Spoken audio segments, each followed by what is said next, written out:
Pucks with Haggs is brought to you by Prize Picks and the Game Time app. Welcome to another edition of the Pucks with Haggs podcast, powered by Prize Picks, the exclusive daily fantasy partner of the CLNS Media Network. I believe this is the 154th episode of the Pucks with Haggs podcast. So thank you for joining us. And it's also the very first podcast of 2025. Happy New Year to everybody out there listening. Happy New Year to my longtime friend and colleague, Mick Colageo, who is joining us for this first episode of 2025. Mick, Happy New Year to you, my friend. Thanks, Joe, and a Happy New Year to everybody who would have any reason why they would want to listen to us talk about the Boston Bruins. I agree. My sentiments exact, especially coming fresh off an extremely boring 3-1 loss to the Washington Capitals on New Year's Eve day. It was not nearly as exciting as my son Finn's 5-0 win at 8:30 in the morning in Hockeytown on New Year's Eve morning. The Pee Wee 1 team for Newton rolled and started off the new year right. Let's thank our sponsors real quick. Download the Prize Picks app, our friends at Prize Pick, and use the code CLNS and get $50 instantly when you play $5. That's code CLNS on Prize Picks to get $50 instantly when you play $5. You don't even need to win to receive the $50 bonus. It's guaranteed. Prize Picks run your game. Let's also thank our friends at Game Time. If you need any kind of tickets whatsoever, download the Game Time app, create an account, and use the code CLNS for $20 off your first purchase. Terms do apply, but download the Game Time app, create an account, and use the code CLNS for $20 off your first purchase. Download Game Time today. What time is it, Mick? Game time. That's right. New Year, same old game time from Mick Colageo. All right, we referenced it before, Mick. 2024 went out with a whimper for the Boston Bruins. That was pretty uneventful, aside from a really good bit of puck luck in the first period that gave them their first goal. And aside from that, not much to write home about in this one. And look, 3-1 loss to the Capitals. They were good in the first 10 minutes of the game, right? They scored a goal. They got a good bounce based on the work that they were doing and the things they were doing well in the first 10 minutes. And then they kind of, went into sleep mode, I felt like, after that. I mean, obviously they were trying, and there was some urgency in the third period, and there was an empty net goal and, a bounce, another bounce, and they could have at least gone to overtime. But I think there's going to be just games like this, especially for this Bruins team, when they don't bring their A game, when they don't bring physicality and emotion and engagement, when they don't, go that extra mile and have everybody sort of like firing on all cylinders. I think there's just going to be games like this where they're going to lose 2-1, 3-1 on an empty net, or 1-0 or whatever. And, there's a reason they're, 26th, 27th in the NHL in offense. They've been a little bit better under Sacco, and they've had some games where they've, blown up for some goals, and that's good. But I still think this is what this team is until something, really significant changes, where you're going to see games like this throughout the year when either the schedule catches up to them or they just have an off night or whatever, where they're not capable of scoring more than a goal or two, and just not enough offense to win against a team like Capitals. And I always knew, since the Capitals came into Boston and mailed one in, that they were going to play hard in this one. Yeah, and they've been a very resourceful team this year. They didn't have Ovi in Boston. They had him yesterday. This was always going to be a very difficult game for the Bruins to win, and they played just well enough to lose. And, really good first 10 minutes, really good last 10 minutes. And in between, I think they got outworked. And I remember Brian Trottier a long time ago, and it was during after one of the Islanders playoff games, he said it was really important that we outworked them on the power play. And what he meant is that even when you're on the power play, you need to outwork the opponent. And that's a rarity that that somebody points that out, because it's usually so skill focused and execution focused. But you still need to win those battles below the goal line for loose pucks, and you need to be able to work to keep possession. There's no question about it. I think that the next step the Bruins need to take, I feel like the 5-on-5 game has really come along, and I just feel like it's not really that bad when it's bad, and it's really good when it's good. but special teams still lag way behind.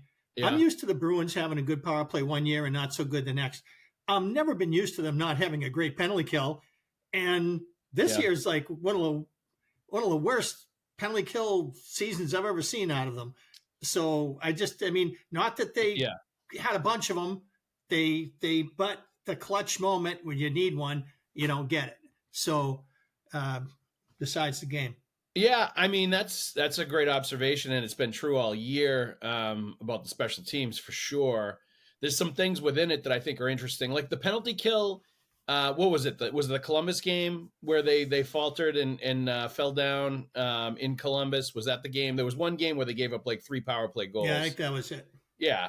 Aside from that, I think their penalty kill has been much better under Joe Sacco, and I think that eventually they're going to get to like the middle of the league, at least in that category. I think they've, by and large, been better. They did have some slippage in that game against Columbus, and it definitely was a part of the reason they lost. But I want to say that it's been a lot better over the last month and a half, like basically since the coaching change.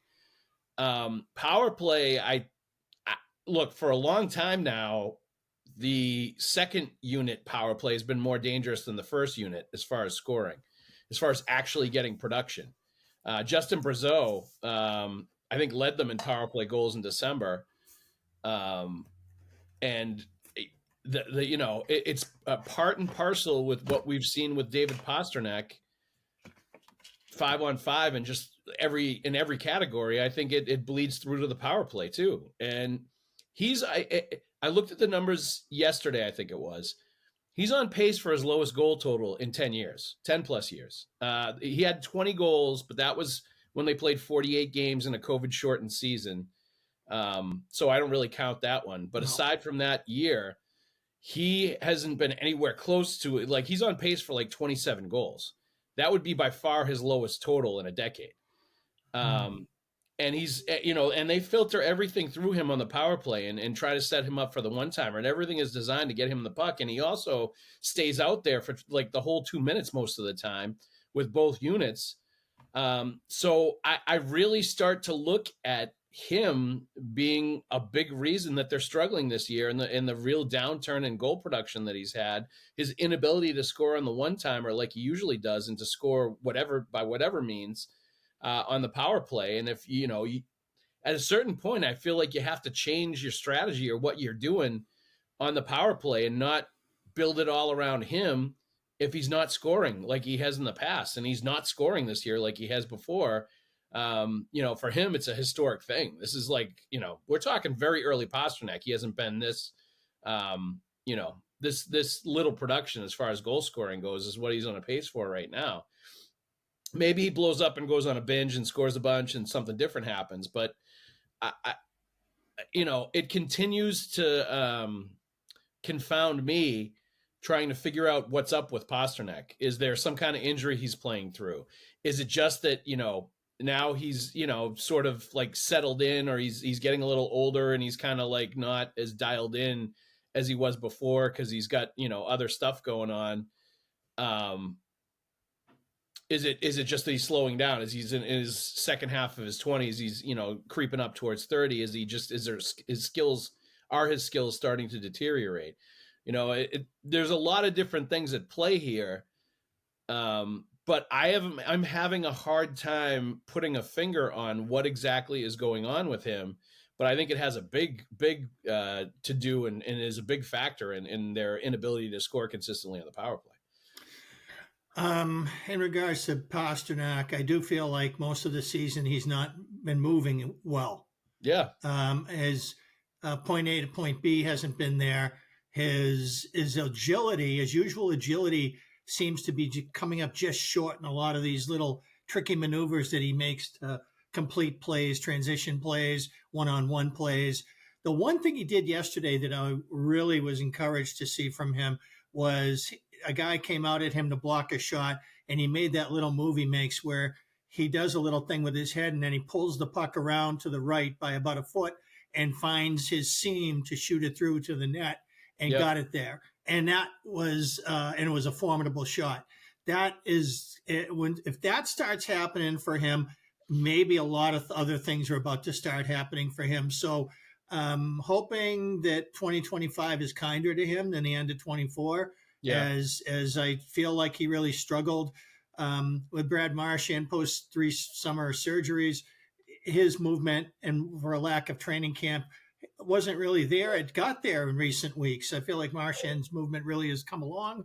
He's much closer to being the player he used to be. And I'm still kind of waiting on Pasta, but that little move yesterday was something that kind of get me thinking that, ooh, maybe it's coming. Maybe it's coming. We'll see. Maybe. I mean, I think every once in a while he'll do something, and you kind of say that, though. And you hope it's coming. But, like, I think we've seen enough of a body of work now this season where, you know, look, he's going to end up, he's on a pace to get, like, close to 30 goals and, you know, 70, 80 points. Like, it's a pretty good season. But definitely not what you're used to from a guy that's, you know, scored 50, 60 before and has been over 100 points. And has a better situation than last year when it comes to who he gets to play with. Yeah. And it does, on some level, Mick, it does make you appreciate even more, I think, how much he carried the offense the last few years. And maybe just the burden of all that is catching up to him too. I don't know. Maybe. But I just have seen the scoring go down. I've seen the mistakes go up. I've seen some bad habits with him where he takes bad changes. He's out on the ice too long, like self-indulgent shifts. I would start to like to see him get off and not take the full 2 minutes on both power play units. And you know, whether it's Wallstrom or somebody else, go out in the second power play unit, a different shooter, a guy with a full tank of gas. I just feel like some of the long leash that Pastrnak has gotten in years past, because he is Pasta and he's one of a kind and he provides so much to them, he's not doing it this year. So I really think they need to like tighten the leash a little bit on some of the things that are going on with him. And until he like starts, you know, scoring at a 40, 50, 60 goal pace and really starts looking like the usual 88, I feel like you got to start sort of treating him in a different fashion and more like everybody else when he's playing more like everybody else. You know, that I feel like there's a little bit of that that I'm watching. And, you know, like I said, going back to the power play, I think like his struggles are a big part of it. Elias Lindholm and his sort of difficulty in the beginning transitioning to a new team and a new power play unit and, you know, new players that he's meshing with and all of that definitely was a factor too. And, you know, Charlie McAvoy, I still don't think is a natural like point guy on a power play, a really high danger, like high wattage power play. I'm not sure he's going to be your trigger man at the point. So there's a lot of different factors at play. Yeah, there are. But I do think Pasternak's diminished scoring ability this year is the biggest factor. And it's probably one we haven't really even talked about enough or as much as some of the other things. And I really think it's something maybe we need to focus on a little bit more. You did mention Marchand too. One interesting thing with Marchand that I've noticed, it's hard to pinpoint like where age starts to creep in with a player, like aside from just overall like explosive speed or whatever. You know, that dynamic ability that sometimes can, you know, players will slow down as they age. One thing I've noticed with Marchand in particular is this year, I feel like, has a really difficult time just cleanly handling passes a lot. Like there's a lot of passes that like are bouncing off his stick that he's not cleanly catching them and going like in transition that, you know, it's sort of like a play, a potential like blossoming play kind of dies because he can't cleanly corral the stick and either, you know, take it in and shoot or shoot right away or whatever. And I wonder if this is just a sort of a natural thing that we're starting to see as far as hand-eye goes, as far as a little bit of age goes, as far as a player that maybe that's an area where we see that he's not quite what he once was and as far as his hands go and being able to handle all of that stuff, like, you know, the split-second reaction time that you need to be able to handle that at the NHL level. Just something I've noticed. Wonder if you'd seen, like, elements of the same thing. Yeah, but I don't know if I mean, I wonder all these kinds of things myself, and I say, okay, here's a guy who clearly struggled with his movement and his skating agility in the early stages of the season. If a guy thinks he has less time to make a play, because he doesn't have the same athleticism, then that may erode his ability to, or make him reach a threshold of trying to do things too fast. Like sometimes he's rushing.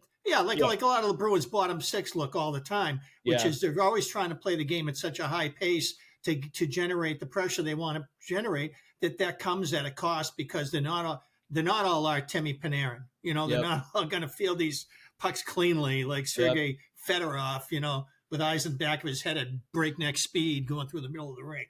I think that's that to me is where talent comes in.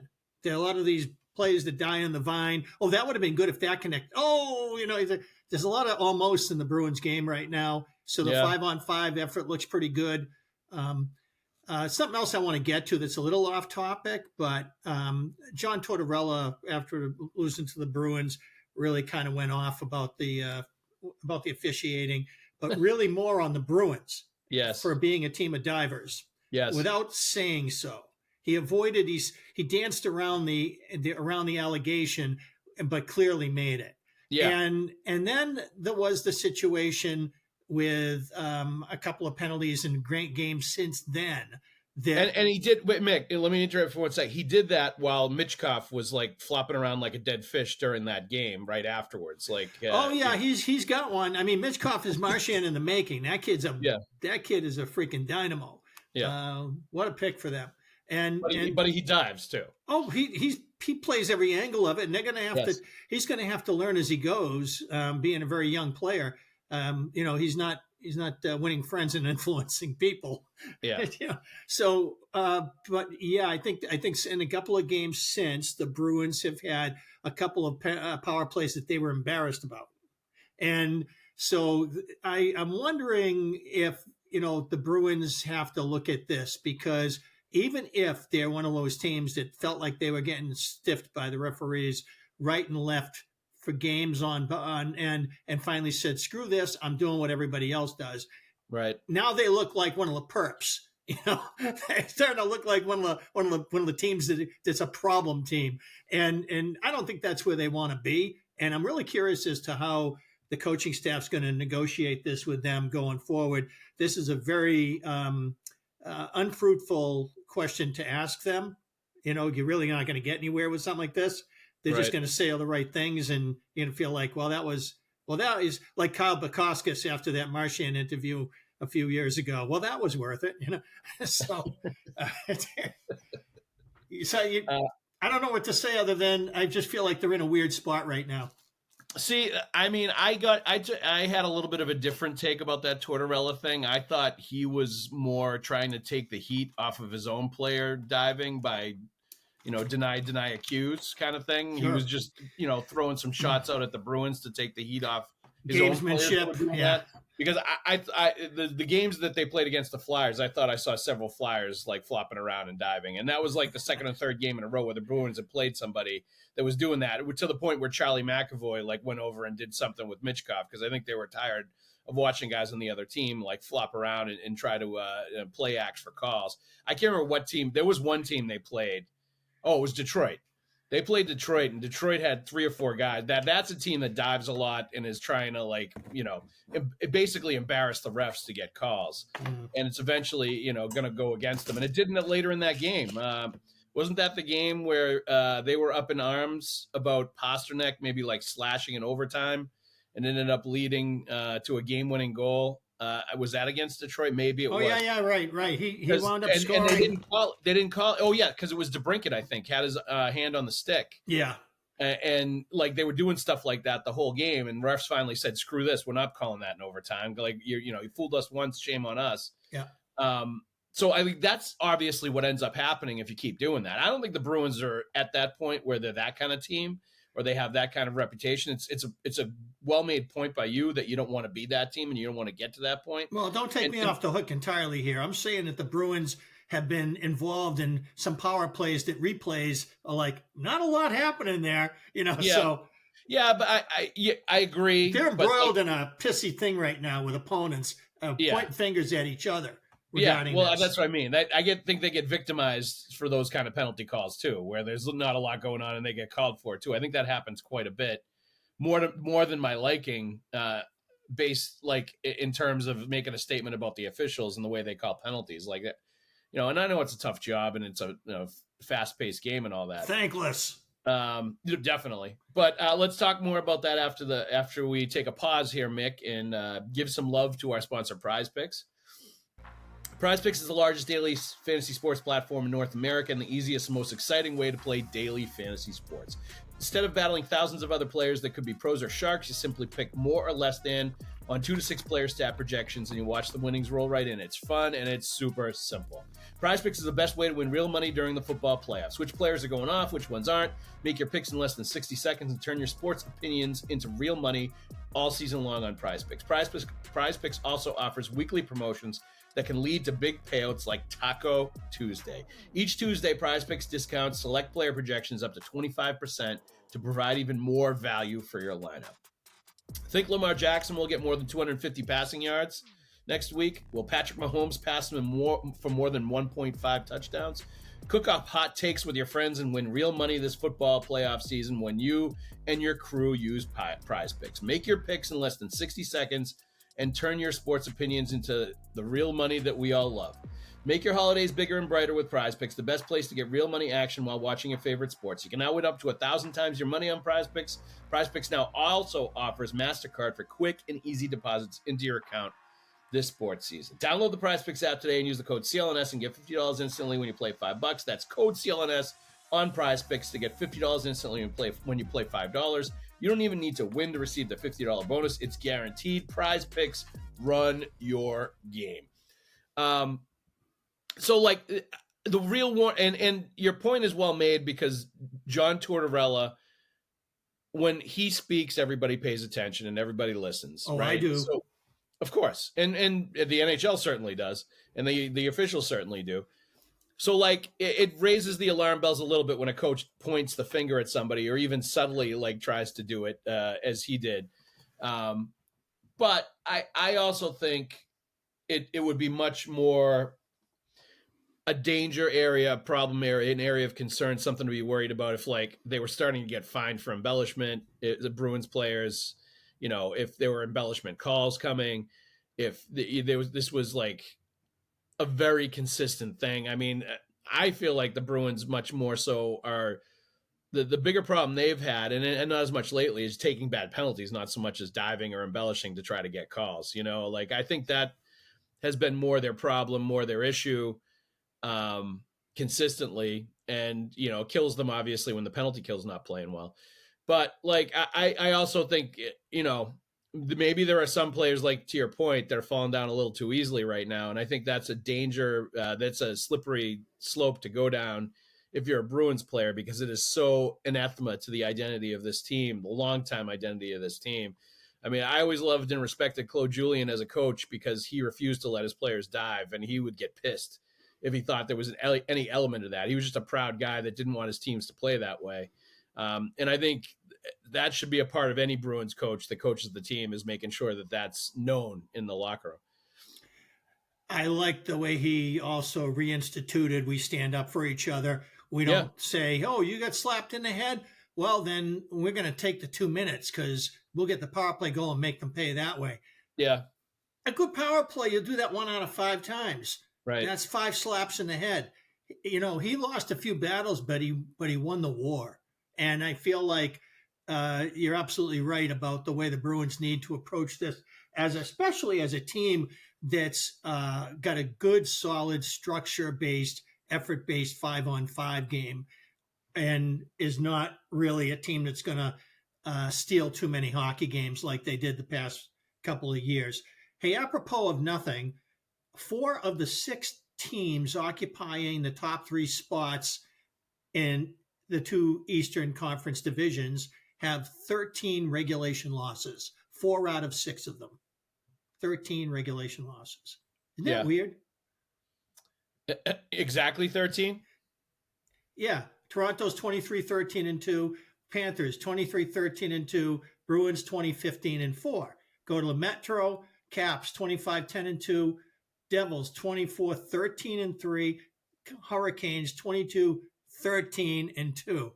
And are you freaked out because this conjures up like an image of Jason Voorhees in an old school goalie mask? Is that what's going on here?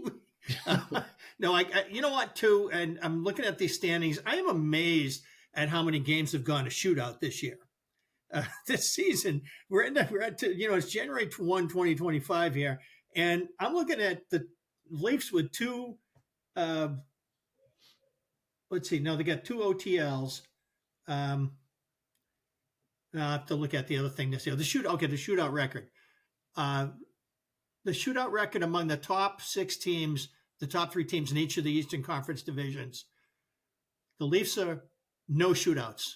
Florida, 2-0. Bruins, no shootouts. Caps, no shootouts. Devils, no shootouts.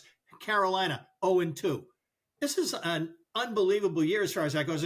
And that means that I don't know how many games are going to overtime, but the overtime, we could calculate that too with the standings the way they give them now. Tells me teams are trying to win in overtime. Well, which is exciting because I've been bruising my hand, banging in the drum for a backcourt violation in OT because it drives me bananas when I see teams voluntarily say, "Oh, I don't like how this looks right now. I'm going to just skate the pass it to my goalie, or I'm going to skate it back out of the zone, and we'll just sit around for a while until we like what we're looking at and try it again." It's like playing soccer. Yes, very much so. Very much like a soccer pitch, and so that was driving me bananas. And now I'm looking at the stats here, and the stats are saying, Mick, you were full of it. These are results. We are not seeing many shootouts. So I'm giving my drum banging a pause. Yeah, I mean it's true, and I definitely was going to say when you mentioned the shootout thing, I was going to say, well, let me guess, there hasn't been many shootouts because I just don't think the Bruins have not been involved in many at all. And I feel like that's a trend around the league, and it's good. I feel like teams, a lot of times, I think shootouts can be very 50-50, like flip of a coin. And obviously you'll have some players that are good at the shootout. You'll have some goalies that like it more than others. But I think just, generally speaking, I think you have a better chance if you try to win in overtime, I feel like, if you're a coach, rather than just waiting for the shootout where it could go one way or the other. That's a total coin flip. Yeah. Yeah. So I think you have more control if you try to win in the OT. So it makes more sense to not play it safe and play to go to the shootout and to try to actually win it in that first OT session 3-on-3. So I think teams have also gotten used to it to the point where they're very comfortable playing in it. And, the combos, the way they play, the puck possession game, like how skilled and speed oriented the league is in general now. Like it caters to that 3-on-3 overtime on full ice. It's something that all players, I think, are really comfortable with. Well, these things always go in competitive cycles. Defense responds to offense. Offense responds to defense. Right now, offense is winning. Let me ask you this. This is another thing I wanted to get to today, Mick. Fabian Lysell made his debut. And back to Providence you go. And it was, right as the holiday season was wrapping up. His family was here. From Sweden. It was a nice touch, I think, by the Bruins to call him up for the 1-game look while his family was here so they could watch him make his NHL debut. I don't know if that factored into it or not, but it may have. I think NHL organizations will do stuff like that from time to time, and I think that's great. I also think they probably want to get a look at him, reward him for the work that he's put in. And, it's something that would have happened last year if he didn't get hurt, and now it has happened. And maybe they hope it'll boost his performance in the second half of the year and get him to a point where he can really help them, down the stretch this year and going into the playoffs. Because it's very obvious to me, whether it's Oliver Wahlstrom, whether it's Fabian Lysell, they're trying to find an offensive catalyst, somebody that can make an impact offensively on this team and give them a little bit more than what they're getting right now and help round out their top 6 and round out their scoring before they go out and look for outside alternatives and outside candidates. And that includes what we talked about before with Charlie Coyle playing on the wing with Brad Marchand and Elias Lindholm too. They're looking at different combos, different players, different things before they go outside the organization to get a player. And have to pay a price to get them, because I think it may end up going that route, but they're doing everything they can right now to figure it out. Makes me wonder if they're considering compensation of a draft pick rather than a warm body. Yeah. Or, and saying like, well, if we feel like we have a way to keep our baseline of our 5-on-5 game up here, and and Lysell been producing these last couple of weekends. Reading Mark Diver's excellent blog, Ringside, Rhode Island, you get all your info on what's going on with the P Bruins, and Lysell's game has been coming up, and he's been getting production out of it, and so I was very impressed by his play away from the puck in his NHL debut. Now I know, families here, surprise call, adrenaline, going crazy, needles banging the right side of the meter. It's really a hard thing to imagine that he's we're going to see 10 more games exactly like that. What they will be is hard to say. But when we do see more Lysell, and that was the first game in a long time that I've felt more like it's going to be a when more than an if. I love the speed on the forecheck, the straight line skating. He just seems like he's really kind of gotten the message of the way they want the bottom six to play. And he gave up one puck in the slot in the defensive zone because he just waited a split second too long to move it. And to me, that's goes with the territory of playing the AHL game every night and then finally playing an NHL game. And being in that situation, that goes with that, and that's something he can easily fix. So I've really changed my mind about him. I wasn't feeling encouraged prior to. Okay, I love that analysis, Mick. I'm going to give my thoughts on Lysell after this short break to give some love to our friends at Game Time. Take the guesswork out of buying tickets with Game Time for obviously your Bruins tickets, but also if you're looking for Celtics tickets or comedy or concert tickets as well. Game Time has a new feature called Game Time Picks that makes getting tickets to see your favorite teams play live even easier. Game Time Picks filters out the fluff to show you only incredible deals on great seats so you don't have to waste time searching through thousands of tickets. The game of the week for this week that would make an outstanding post-holiday buy is the Sunday, January 5th showdown between the Bruins and Islanders at the Garden. These are two teams that are probably going to be fighting it out for a playoff spot down the stretch here, so this should be a good game.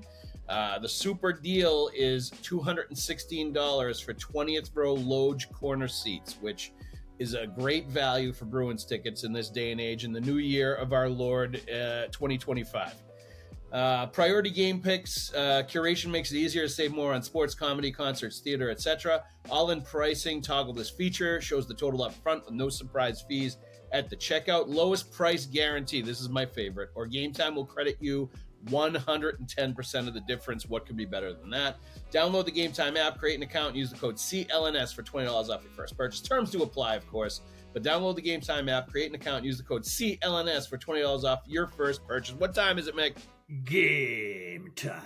Game time with the old NHL shield. I like that. All right, getting back to Fabian Lysell, I appreciate what you're saying about the speed and the forecheck and doing the right things away from the puck and like all that stuff you're going to have to do if you're going to be a pro. And if you want to stick around when you don't have your A game, which tells me that was not an A game from Fabian Lysell. And he, obviously he didn't play 20 minutes. He didn't play it like really a featured role. So there was a limit as to what he was going to do, but he didn't have any shots on net. Yes, he did. He was on the ice for the first goal that they scored in his very first shift.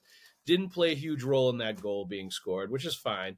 But I just feel like it was not enough to really, like, for a player like that you're looking for a player that's going to be able to make an impact, a player that's going to do some things for you offensively, a player that's going to be better than the status quo, better than what you have. I didn't see a lot to make me think that he's going to be that guy. I didn't see much in that game that really I remarked on and said, all right, like this could be interesting down the stretch. I just didn't see it. Similarly to Merkulov, Merkulov has done a couple things here or there that I've liked. And he did register a little bit a few times. There was a game where Frederick, I want to say, scored a couple of goals, and he definitely played a role in some of the scoring that happened there for Trent Frederick and made some nice plays. But I felt like, quite honestly, Wahlstrom came out of the lineup to make room for Fabian Lysell for that call-up.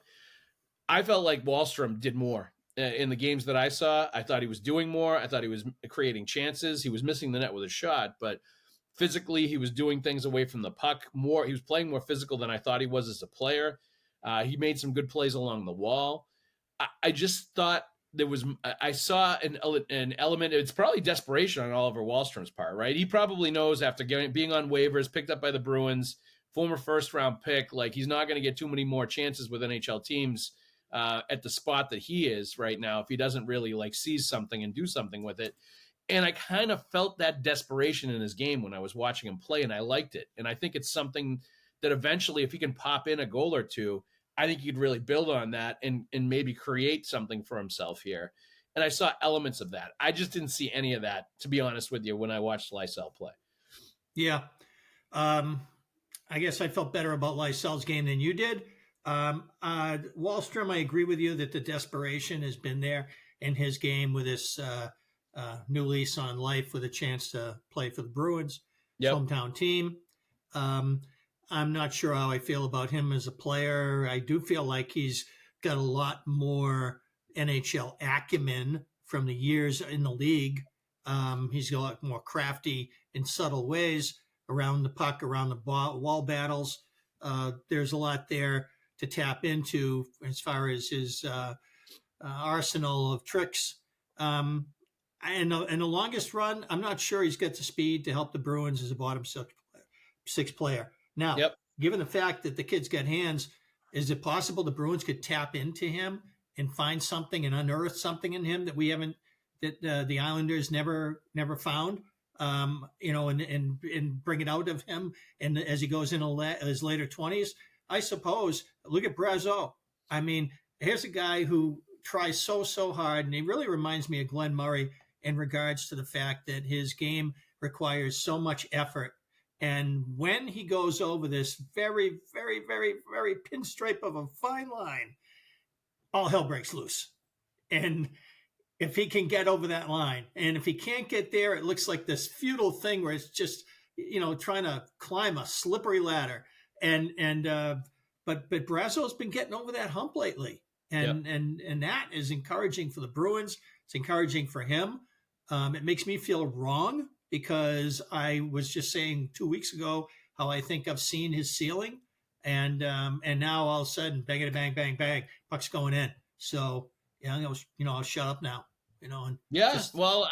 He probably, I think, is feeling that urgency too, that the Bruins are looking at other forwards and bringing people in, and when does the onus come on me if I'm not producing enough, or I'm the odd man out and I'm not playing? And I think he's definitely, I'm sure, feeling that. And look, all of what you said is true about, he looks like a max effort player trying to keep up with the pace of everybody else. He looks like he's absolutely overdrawing his account to try to stay up with everybody else at the pace. And he does, but that being said, he gets where he needs to get to, even if he doesn't look like the greyhound doing it. And he produces at the net front. He gets things done at the net front based on his size, strength, hands, offensive ability. He's got skill. So he's going to be able to carve out, I think, a long NHL career because he can produce at the net front and because he's a huge body. I think he's going to be, even if he doesn't stick with the Bruins, he's going to have value to other teams. And I think he's going to be able to play because he can convert on some of those chances. And he's still pretty young. He's in his mid to late 20s, 26, I think, 25. Now he's on a pace for 20 goals or close to it based on, this little surge that he had, over the last month or so. And certainly over the last week or two.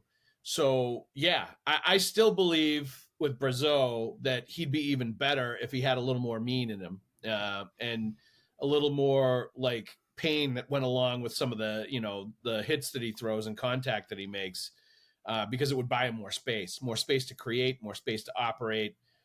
Players wouldn't get as close to him as they do now when they're all over him sometimes. If he had a little more nastiness to his game, and maybe he'll develop that as he gets more confident at the NHL level, and as he sort of feels his way through it. But he's one of those players that you have to give a ton of credit to the Bruins NHL scouting staff and their pro scouts for like taking a chance on him, bringing him in, and he's paying dividends now by the way he's playing. And they've got a bunch of players like that. It's hard to imagine that there's another team around the NHL that has been better at identifying diamonds in the rough of the NHL, bringing them into the Bruins room and elevating them and finding the best in their game and making it work for them. There's so many guys. Pavel Zacha could have been another forgotten pick from the 2015 draft. He was 6th overall. The Bruins signed Eric Haula in free agency, trade him for Zacha. And you wind up with this guy who has been one of your top couple of forwards this year. And he's been terrific for them. And so you look at him, you look at Geeky, you can just keep on going down the lineup and finding these guys and seeing guys who have been we're getting disappearing in their own organizations. And the Bruins are taking these guys, and they're more than bit players for the Bruins as they get the best out of them and bring everything they can. And good for those players too, because what better thing to have happen to you than go to a new place where you get to have a chance to become somebody you wouldn't have become where you were. L.C. Cord, Cam Neely, we're starting at the top of the mountain there. So. No doubt. Guys like Dennis Bonvie deserve a lot of credit. The guys that are in the trenches going to the AHL games and scouting these players and, filing the reports for the Bruins and identifying guys in the AHL that can help them. Identifying guys like Brett Harkins in the college ranks, college scouts that go out and watch all the college games and find these undrafted college free agents that they can sign and come in and be useful players. And they've done a really good job of supplementing their prospect pool and their NHL middle class, the guys that are on the entry level contracts that help you salary cap wise when they haven't always been the greatest at drafting these players. And they've found another way to skin the cat with some of these other ways they've done it and players that they've been able to sign. So full credit to all those guys. Happy New Year to the Bruins scouting staff for all the nice things we're saying to them and all the work that they're doing. Yep. Finding these players because they're doing a really good job and they should be recognized for it and they should be given a bonus. How about that? They were good Providence Bruins and they're great professional scouts. How about let's give them a big fat holiday bonus, Mick? There we go. I like that. All right, let's thank our sponsors one more time before we get out of here. Prize Picks, download the Prize Picks app today and use the code CLNS and get $50 instantly when you play $5. That's code CLNS on Prize Picks to get $50 instantly when you play $5. You don't even need to win to receive the $50 bonus. It's guaranteed. Prize Picks run your game. Also, if you want tickets, any kind of tickets, download the Game Time app, create an account, and use the code CLNS for $20 off your first purchase. Terms do apply, but download the Game Time app, create an account, and use the code CLNS for $20 off your first purchase. Download Game Time today. What time is it, Mick? Game time. Game time it is. Hey, Mick, Happy New Year, my friend. You too, Joe. Everybody else out there, have a happy and great new year of 2025. I hope it's as awesome as this past year was for you. I hope I see all of you at a hockey rink real soon. Thank you very much for listening, and we'll see you at the rink.